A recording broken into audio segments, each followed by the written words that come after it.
siswi UPB PG PAUD 23. Kali ini kami akan mewawancarai salah satu narasumber yang dapat menginspirasi teman-teman semua, yaitu Bapak Abdul Aziz sebagai Ketua Yayasan Tarbiyatul Muqtadin. Assalamualaikum Bapak. Waalaikumsalam warahmatullahi wabarakatuh. Ya, apa kabar Bapak? Alhamdulillah, luar biasa. Allahu Akbar. Nah Bapak, kali ini kami akan mewawancarai tentang yayasan yang Bapak pimpin. Yayasan ini yayasan apa ya Pak namanya? Yayasan Tarbiyatul Muqtadin. Oh, Tarbiyatul Muqtadin. Yayasan Tarbiyatul Muqtadin ini kira-kira kapan berdirinya Yayasan Tarbiyatul Muqtadin ini ya Pak? Berdirinya Yayasan Tarbiyatul Muqtadin 1998. Wah, cukup lama sekali ya, dari 1998. Nah, di yayasan ini kira-kira ada berapa lembaga ya Pak? Di sini kita ada mulai dari RA, MT, MI, MTS dan pondok. Kemudian ada juga tambahannya itu haji, umroh, travel, dan juga yang menaungi yayasan. Dan juga ada bimbingan masuk kantor dan yang lainnya. Oh, seperti itu. Banyak sekali ternyata ya yang bernaung di yayasan ini. Nah, kira-kira berapa lama Bapak mengajar di yayasan ini? Saya mengajar dari 2010. 2010. Oh, berarti sudah cukup lama ya di sini. 15 tahun. 15 tahun. Oke, bagaimana cara Bapak Aziz ini menarik minat masyarakat untuk bergabung di yayasan ini atau pondok pesantren ini? Bagaimana? Ya, untuk menarik minat ya masyarakat yang ada di lingkungan yayasan, itu kami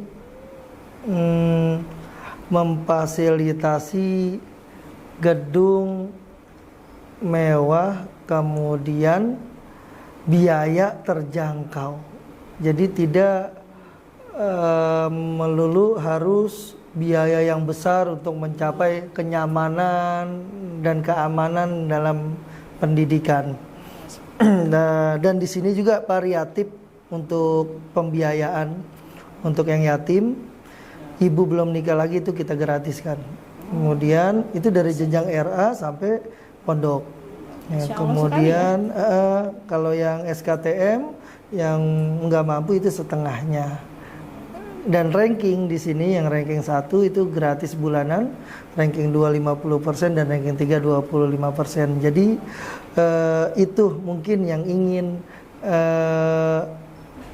kita sebarkan ke masyarakat, masalah pembiayaan. Kemudian dari masalah kualitas, kita di sini memakai metode UMI untuk baca Qur'annya. Jadi mereka cukup bagus dari usia-usia dini belajar Quran dengan makharijul huruf dan tajwid yang sudah diajarkan. Nah, dengan metode UMI ini alhamdulillah sudah banyak yang sudah hafal 1, 2, 3 bahkan 4 juz.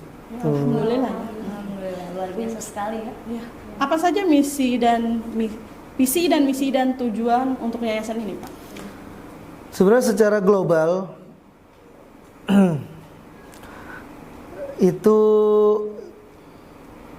cinta Quran, ya, kemudian berakhlak mulia dan cerdas. Jadi dari misi visi kita itu dikerucutkan, ya, cinta Al-Quran, berakhlak mulia dan cerdas. Ya. Baik, pengalaman apa yang paling berkesan bagi Bapak saat memimpin pondok pesantren ini? Yang paling sebenarnya banyak. Ya.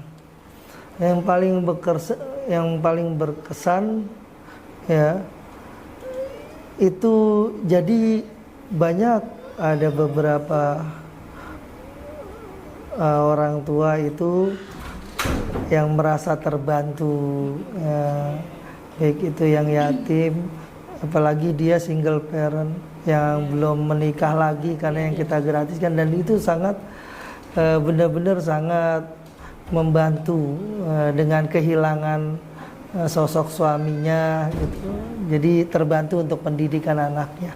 Bahkan di sini juga kita setiap tahunnya menyantuni para yatim piatu, ya, nggak cuma di sini, nggak cuma yang ada di dalam lembaga ini, dan di luar pun itu kita masukkan selama dia masuk kategori itu. Bagaimana Pak Ajis mengatasi kesulitan dalam mengajar itu? Untuk mengajar sebenarnya, ya, ini ada dua faktor. Faktor internal guru dan faktor eksternal dalam peningkatan pembelajaran. Sebenarnya dari guru dulu, ketika gurunya itu sudah siap mengajar, sudah matang persiapannya, insya Allah tidak ada kekhawatiran, ya. Karena dalam bukunya Kiai Haji Imam Jarkashi, ya, itu metode at-thariqah ahamu minal madah, ya, metode itu lebih utama daripada materi, ya. At-thariqah ahamu minal madah, mudaris ahamu min thariqah. Metode guru itu lebih utama daripada metode. Punya metode nggak ada gurunya, ya percuma, nggak tersampaikan. Nah, kemudian yang paling utama itu ruhul mudaris, ya. Ruhul mudaris itu ruh gurunya. Kalau ruh guru, percuma guru ngajar kalau ruhnya nggak di kelas. Nah, tapi ketika ruh gurunya itu ada, semuanya akan, metode ada, tuh, kemudian materi pun ada, tiga ini dipersiapkan, insya Allah yang kita sampaikan pun anak akan cepat gitu menangkapnya. Itu paling. Baik. Apa bagi paling menantang dari menjadi guru di era digital? Menjadi guru di era digital. Ya, jadi mau tidak mau kita harus mengikuti zaman. Ya, karena rahmatan lil alamin. Jadi kita pun harus berdigitalisasi, dan kalau di sini yang kami lakukan nggak cuma di dalam pembelajaran, tapi dalam keuangan semuanya sudah berdigital. Jadi anak jajan pun tidak pakai uang, tidak pakai duit, nggak pakai uang, itu sudah hanya pakai kartu, kemudian di scan kayak di Indomaret segala macam. Nah, dan wali murid itu di rumah bisa mantau dia jajan apa, berapa nominal yang dijajankan. Nah, dalam segi pembelajaran ya, kita belum mencapai di tahap itu. Ini baru dalam segi keuangan yang kita benahi. Ya, insya Allah kedepannya dalam segi pembelajaran. Dan di aplikasi itu pun ada tahfidz. Ya, jadi setoran tahfidz segala macam itu kelihatan. Hanya di pembelajaran aja. Nah, nanti ketika di pembelajaran sudah bisa ditambahkan fitur di situ. Nah, baru kita, bahkan kita ingin mah sama kayak Pelita Bangsa. Jadi harus ada proyektor di setiap kelasnya. Ya. Jadi tinggal mincet, nih guru pun harus buat PPT untuk disampaikan. Asal nggak video pembelajaran yang menarik itu harus disiapkan. Itu yang disebut tadi metode, materinya disiapkan, metode juga harus disiapkan, baru ruhnya. Nah, jadi merasa menyenangkan pembelajaran itu. Bagaimana untuk Bapak Ajis menghadapi siswa yang memiliki kesulitan belajar itu? Untuk siswa yang memiliki kesulitan belajar, jadi ada refleksi, yang disebut refleksi, yang mana di situ yang nilainya turun, ya itu wali kelas itu akan mendekati kenapa dia nilai bisa turun tuh, kemudian apa penyebabnya dia sulit belajar segala macam, pasti ada sebabnya. Nah, ketika sudah ketahuan penyebabnya, baru kita selesaikan jalan keluarnya, gimana yang terbaik bagi dia, karena setiap orang itu memiliki kemampuan yang berbeda, baik itu daya tangkap, kecerdasan, hafalan dan lainnya, nggak bisa disamaratakan gitu. Makanya ya gitu, kita harus bisa yang sulit atau yang lemah segala macam, kenapa, sebab segala macam. Mungkin ada benturan ketika dia masih kecil atau apa. Nah itu baru kita cari solusinya, apa dia dipisah atau gimana gitu. Kalau untuk dari segi intelektualnya ya dalam pembelajaran itu. Oh iya, untuk yang terakhir ini, teknologi apa sih yang paling membantu Pak Ajis dalam proses pembelajaran? Ya itu kalau yang sekarang yang kita pakai itu namanya ada Siske Sakti. Di situ ada di Play Store, ya, di Play Store Siske Sakti, dan itu semuanya kita satu pintu.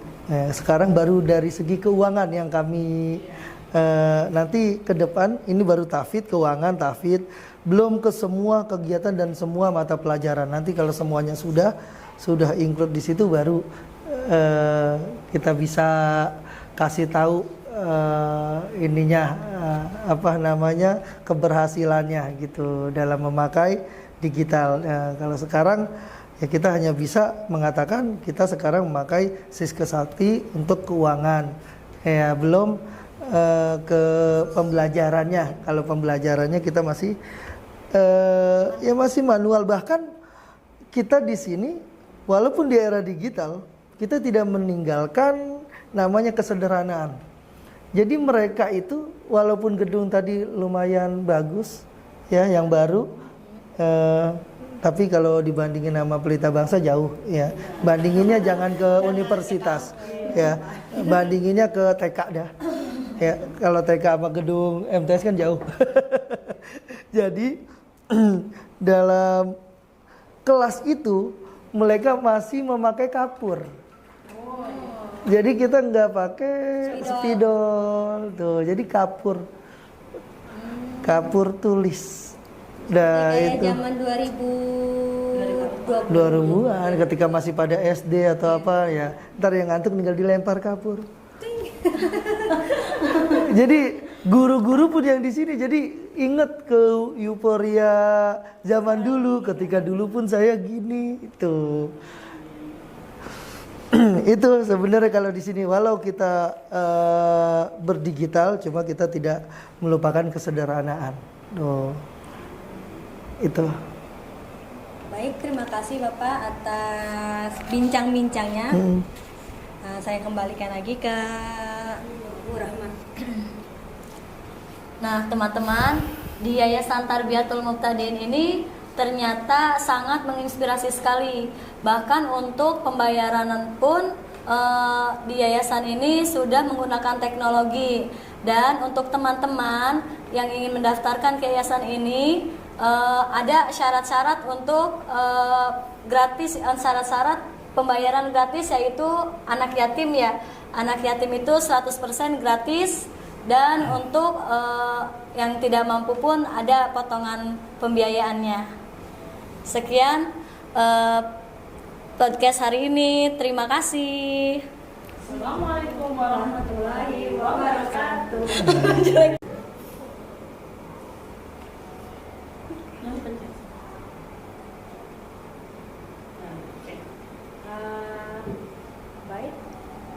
Apa bagi paling menantang dari menjadi guru di era digital? Menjadi guru di era digital. Ya, jadi mau tidak mau kita harus mengikuti zaman. Ya, karena rahmatan lil alamin. Jadi kita pun harus berdigitalisasi, dan kalau di sini yang kami lakukan nggak cuma di dalam pembelajaran, tapi dalam keuangan semuanya sudah berdigital. Jadi anak jajan pun tidak pakai uang, tidak pakai duit, nggak pakai uang, itu sudah hanya pakai kartu, kemudian di scan kayak di Indomaret segala macam. Nah, dan wali murid itu di rumah bisa mantau dia jajan apa, berapa nominal yang dijajankan. Nah, dalam segi pembelajaran ya, kita belum mencapai di tahap itu. Ini baru dalam segi keuangan yang kita benahi. Ya, insya Allah kedepannya dalam segi pembelajaran. Dan di aplikasi itu pun ada tahfidz. Ya, jadi setoran tahfidz segala macam itu kelihatan. Hanya di pembelajaran aja. Nah, nanti ketika di pembelajaran sudah bisa ditambahkan fitur di situ, baru kita ingin mah sama kayak Pelita Bangsa. Jadi harus ada proyektor di setiap kelasnya. Jadi tinggal mincet, nih guru pun harus buat PPT untuk disampaikan. Asal nggak video pembelajaran yang menarik itu harus disiapkan. Itu yang disebut tadi metode, materinya disiapkan, metode juga harus disiapkan, baru ruhnya. Nah, jadi merasa menyenangkan pembelajaran itu. Bagaimana untuk Bapak Ajis menghadapi siswa yang memiliki kesulitan belajar itu? Untuk siswa yang memiliki kesulitan belajar, jadi ada refleksi, yang disebut refleksi, yang mana di situ yang nilainya turun, ya itu wali kelas itu akan mendekati kenapa dia nilai bisa turun. Tuh, kemudian apa penyebabnya dia sulit belajar segala macam, pasti ada sebabnya. Nah, ketika sudah ketahuan penyebabnya, baru kita selesaikan jalan keluarnya, gimana yang terbaik bagi dia. Karena setiap orang itu memiliki kemampuan yang berbeda, baik itu daya tangkap, kecerdasan, hafalan dan lainnya, nggak bisa disamaratakan gitu. Makanya ya gitu, kita harus bisa yang sulit atau yang lemah segala macam, kenapa, sebab segala macam. Mungkin ada benturan ketika dia masih kecil atau apa. Nah, itu baru kita cari solusinya, apa dia dipisah atau gimana gitu. Kalau untuk dari segi intelektualnya ya dalam pembelajaran itu. Oh iya, untuk yang terakhir ini, teknologi apa sih yang paling membantu Pak Ajis dalam proses pembelajaran? Ya itu kalau yang sekarang yang kita pakai itu namanya ada Siske Sakti. Di situ ada di Play Store, ya, di Play Store Siske Sakti. Dan itu semuanya kita satu pintu.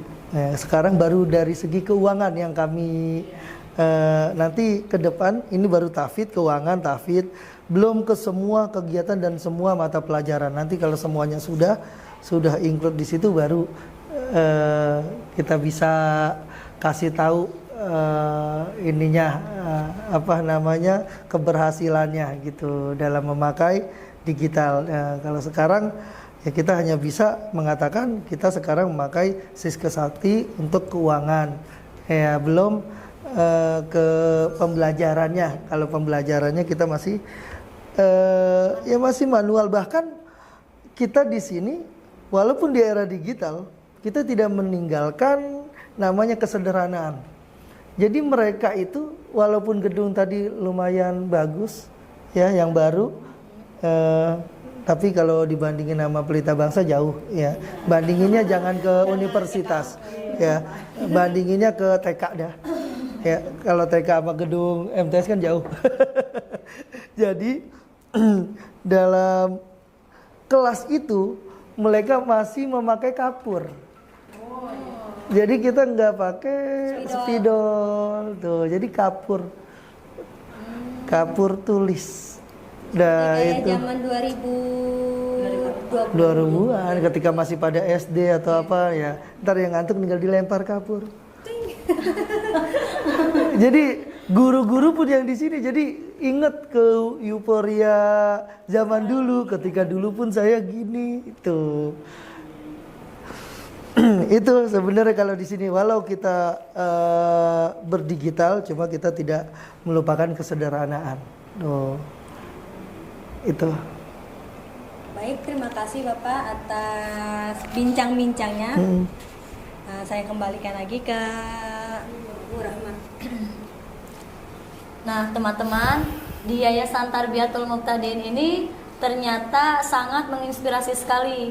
Bahkan untuk pembayaran pun di yayasan ini sudah menggunakan teknologi. Dan untuk teman-teman yang ingin mendaftarkan ke yayasan ini, ada syarat-syarat untuk gratis, syarat-syarat pembayaran gratis, yaitu anak yatim ya. Anak yatim itu 100% gratis. Dan untuk yang tidak mampu pun ada potongan pembiayaannya. Sekian podcast hari ini. Terima kasih.